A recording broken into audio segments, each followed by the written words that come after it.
જેટકોમાં કામ કરતા કારીગરોના ઝૂંપડામાં લાગી આગ।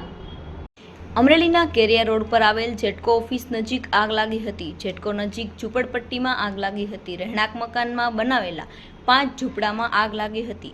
જેટકોમાં કામ કરતા કારીગરોના ઝૂંપડામાં આગ લાગવાની ઘટના ઘટી હતી। ઘટનાની જાણ થતાં જ અમરેલી ફાયર વિભાગ ઘટના સ્થળે પહોંચ્યું હતું। જોકે 5 રહેણાંકી ઝૂંપડા બળીને ખાખ થઈ ગયા હતા।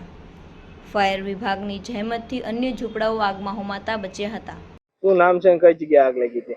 મારું નામ હિરેન પરમાર છે અને આ આગ છે ને એ જેટકોની બાજુમાં લાગેલી છે અને એ આગ છે એ અમારા સાથી મિત્રો જે અમે ઘણા સમયથી સાથે કામ કરી રહ્યા છીએ એમના ઝૂંપડામાં આગ લાગેલી છે અને અમને જાણ થતાં અમે દોડીને આવ્યા તો અહીંયા આગ બહુ વિકરાળ સ્વરૂપે લાગેલી હતી। તો અમે ફાયર ટીમે જાણ કરી અને જાણ કરતાં જ ફાયરની રીતે જ ટૂંકમાં ફટાફટ અહીંયા આવી પહોંચી અને એણે આગ પર કાબુ મેળવ્યો અને ઉપરાંત ફાયર ટીમે અમુકમાં જે ઘરવકરીઓ જે સામાન હતો તે બહાર કઢાવવામાં પણ એમણે મદદ કરી અને બાકી બધા 5 ટોટલ છે આપણે ઝૂંપડા એ બળીને ખાક જ થઈ ગયેલા છે। અંદાજે નુકસાન કેટલું થયું? એ તો હવે બહુ આઈડિયા ન આપી શકીએ કારણ કે બધું ટૂંકમાં એકે વસ્તુ કઈ કામ આવે એવી વસ્તુ જ નથી। બધું જે હતું બધું શૂન્ય થઈ ગયેલું છે।